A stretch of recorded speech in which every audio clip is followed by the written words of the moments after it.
Let's watch a little video, shall we? Nice entry to Bam. Bam Adebayo, Johnny's. Nice entry to Bam. Bam Adebayo, Johnny's.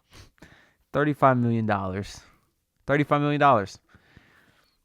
That's what Bam Adebayo is getting paid this season. And season after next, $50 million. Close to $60 million by the time his contract ends. Wow. The Miami Heat just lost 36 points by one of the worst teams in the league. I think that was probably one of the worst regular season games I've ever seen in my entire life. I have the red light behind me today because that's how I'm feeling. Very mad. I'm wearing all black, not for the Miami Heat funeral, although it certainly should be because this team is absolutely dead in the water. But no, I'm wearing black because I just came back from my cousin's engagement party, and they had sort of a black formal theme. And if y'all saw my video I posted earlier today regarding the Jimmy Butler extension, I told y'all that I was in Broward County today, and I was making the drive back to Fort Myers tonight. So, of course, I had my girl drive so I could watch the game on my phone, when in reality, I probably could have just drove because I missed absolutely nothing.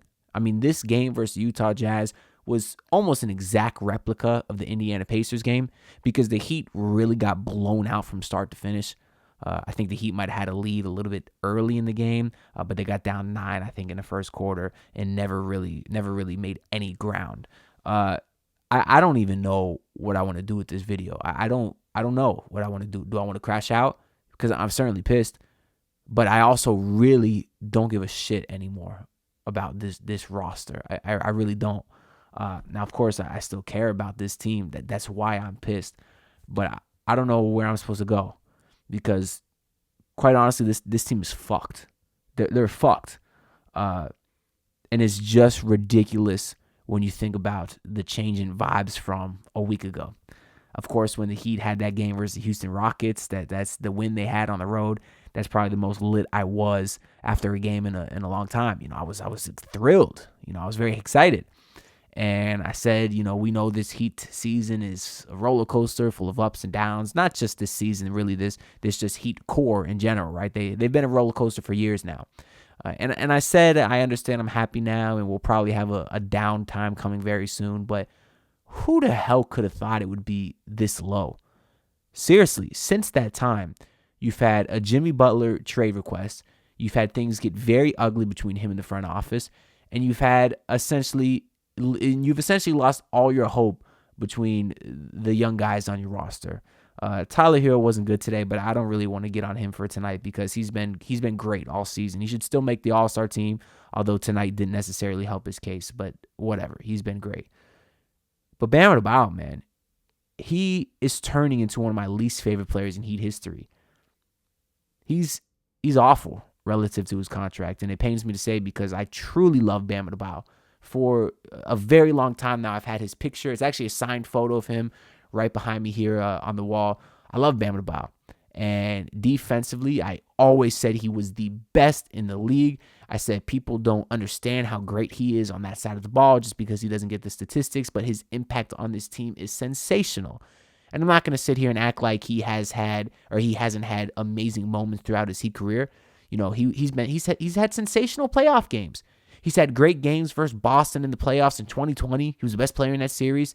He's had great games in Boston several years after that. A couple times you were missing Jimmy Butler, and he's been great. And, of course, we've seen him carry this team through stretches a lot. And even last year in particular, I think he was pretty great for most of the season. Really took a huge jump. But this past offseason, he signs his max extension, and he comes into this season, and for lack of a better term, he completely shits the bed. And the reason that this game in particular is very frustrating because it was a golden opportunity to make a statement game by Tyler Hero and Bam Adebayo. And to not only not show up, but to get completely and utterly embarrassed to the highest degree has got to be one of the most disgraceful performances I've ever seen by a Miami Heat team or its players. Because Bam Adebayo was asked about Jimmy Butler, of course, multiple times over the last couple of days, and Bam gave the right answer. We got to worry about the guys who are here. It's disappointing, but I'm ready to go. And you would think if these players had any sort of heart or any sort of guts, they might have taken it personal a little bit, what Jimmy Butler has been saying. There's been a lot of rumors that he's not happy with the roster and wants some more help, and he doesn't think they could win a championship here. But then in the Shams article, Jimmy Shams wrote that Jimmy wants to be traded anywhere but Miami because he believes he can make any team a contender, except the Heat, I guess. So do his teammates not see that? Do they not get offended by that and say, damn, Jimmy really thinks that we're chopped liver? Jimmy really quit on this team because he doesn't believe in us? You would think your guys would want to bounce back today and say, we'll show you, Jimmy, particularly against a god-awful Utah Jazz team that has the second worst defense in the league, is 7-25 from a record standpoint, has lost 7 straight games, and is just genuinely awful. One of their best players is Jordan Clarkson, who was hurt today, barely even played the game. Obviously, I know they got Larry Markin and Walker Kessler. They got some good guys over there for sure, and I don't want to take away credit from them at all. I don't like doing that. But this is a golden opportunity for a Heat team, and I want to say they blew it. They didn't blow it. They just, what is the worst possible adjective you could use to describe something? Because that's how I want to describe this game. Spoelstra thinks he's getting cute before the game. Oh, we got a surprise starting lineup. We're all thinking, oh, is Khalil Ware finally playing? This would be the time to do it. The Utah Jazz start damn near 3 7-footers with Kessler, Markkanen, and then, John Collins, who's 6'9". They got a monster starting lineup. You would think, hey, this the night to play Khalil Ware. No, he puts Haywood Highsmith at the starting 3 and Terry Rozier at the 1. He also sucks. Now, I do like Haywood Highsmith at the 3. I'd even play him at some 2-guard, truthfully. But if you don't want to start Khalil Ware, that's fine. But then to not even play him this game is insane. I think that he got out-rebounded in the second quarter 16-1. I mean, do you want to look at the rebounding numbers real quick today? Because first off, rebounding, of course, it goes with size and stuff, but it's also an effort thing. They literally talked in this game about boxing out. Eric Reed had John Crowder give the definition of boxing out. Because I guess he was hoping the Heat team was listening, because clearly the Heat don't know. Because that's an effort thing. So I understand the Heat are a much smaller team than the Utah Jazz, but to get killed on the boards by the disparity that they did shows complete and utter quit by a team. Today, the Utah Jazz finished with 57 rebounds to Miami Heat's 32. And the Utah Jazz on a whole had 16 offensive rebounds. Good God, that's another 16 offensive possessions for the Utah Jazz. The Heat, I think, only scored 40 points at halftime against one of the worst defenses in the entire league. And then on top of that, also gave up over 60 points at halftime to one of the worst offenses in the entire league. That's a team that quit. You were down 22 at halftime, and I'm thinking, okay, if you can make a run in this third quarter, as you should, the NBA is a game of runs. Every team makes a run, but not the Miami Heat. The Miami Heat got outscored in the third quarter today, 36-25. So they go from a game that was a 22-point game to just a complete blowout. Got down as much as 45 to this team.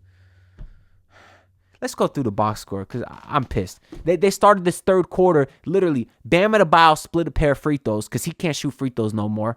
And then they fouled the Utah Jazz. They get Walker Kessler to miss both free throws. And then the Jazz get an offensive rebound, kick out to Larry Markin, who hits a 3 because Terry Rozier decided to go under a screen. That guy sucks too. Just no effort at all. And of course, that set the tone for the rest of the game. Just like the Pacers game. The Heat came out of halftime after getting blown out and gave up like 3 offensive rebounds in the first 3 minutes. That's no effort. What is Spoelstra talking about at halftime? I love Spo, man. I really do. And I'll love him forever. But he does not have control of this team. That's the facts. And if it's not his fault, then you got a team full of bums who don't care. It's got to be one or the other. Because for this to happen after everything that was said about this squad in the last week is ridiculous. After the way they got their ass kicked last game, to perform like this is ridiculous, man. Let's look at this just pitiful box score. I don't care about Haywood Highsmith. Nikola Jovic, I actually thought he was good today. Obviously, nobody's plus minus is great. He was a minus 20, but he definitely showed some flashes early on, and he's been good this season. He had 17 points today, whatever. But Bam Adebayo today, 4 points and 8 rebounds. That's after having 7 rebounds in the first quarter, mind you. And his field goals today, 0 for fucking 6 was Bam Adebayo. Let me pull up his contract again for y'all. For those of y'all that might not have heard me when I started this video.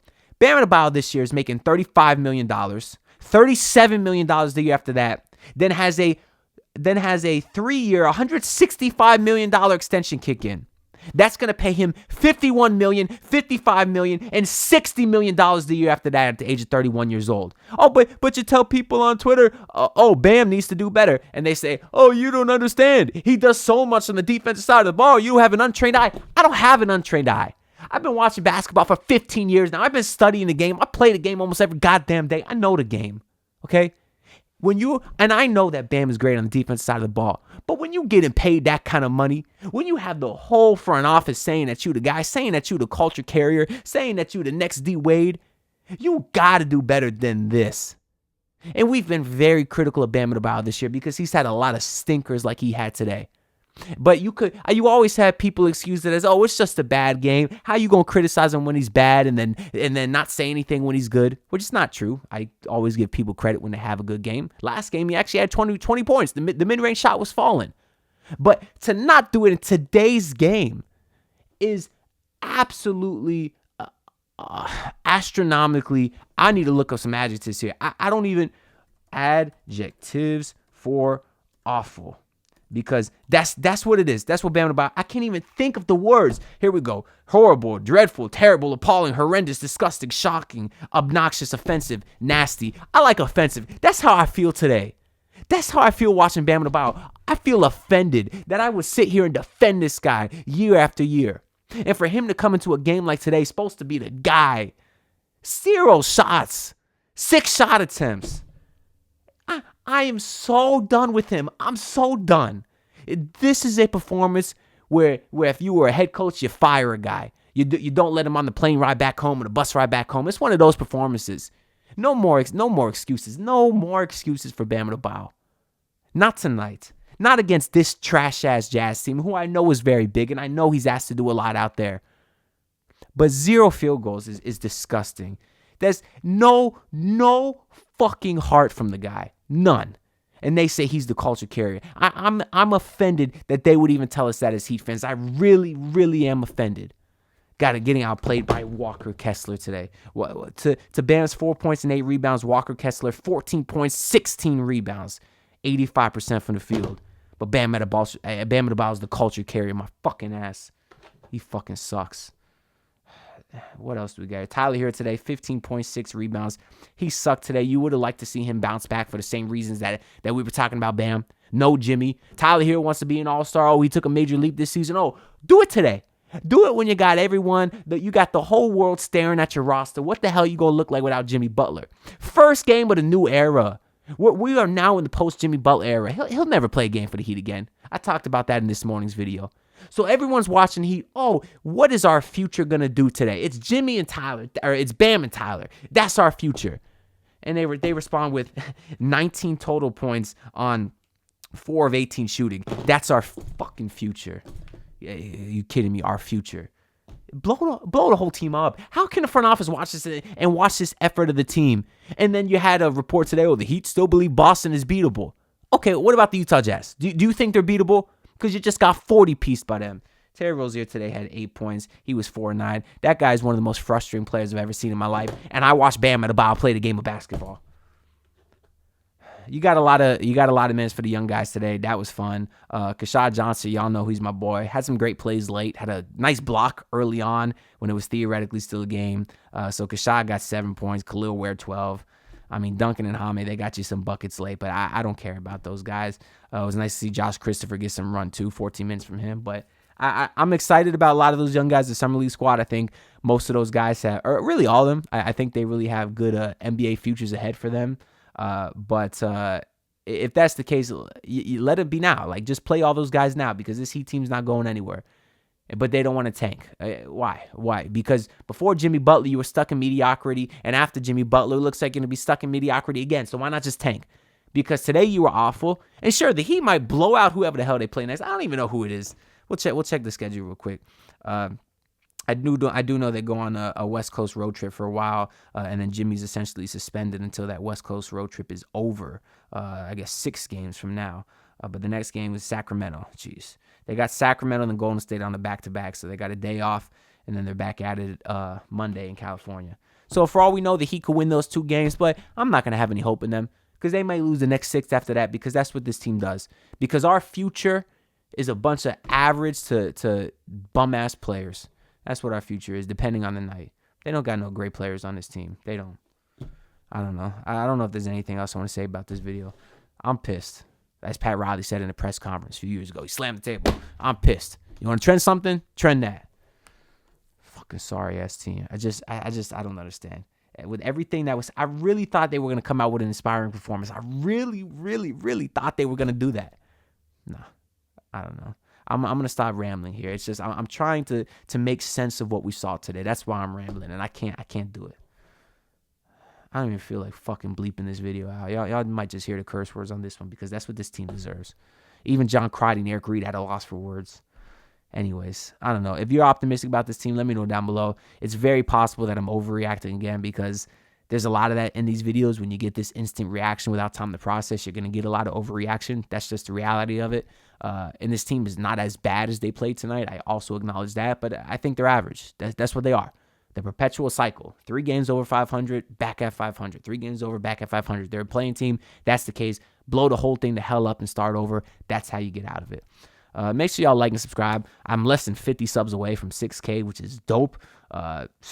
Appreciate you. If y'all watching this video, y'all real ones. So as much as this team frustrates me, I greatly, greatly appreciate y'all. And if anything, hopefully y'all can use these videos as sort of a coping mechanism, I guess. I don't know. We all get together as a community and vent our frustrations out together. Hopefully it makes us feel better. But I don't know.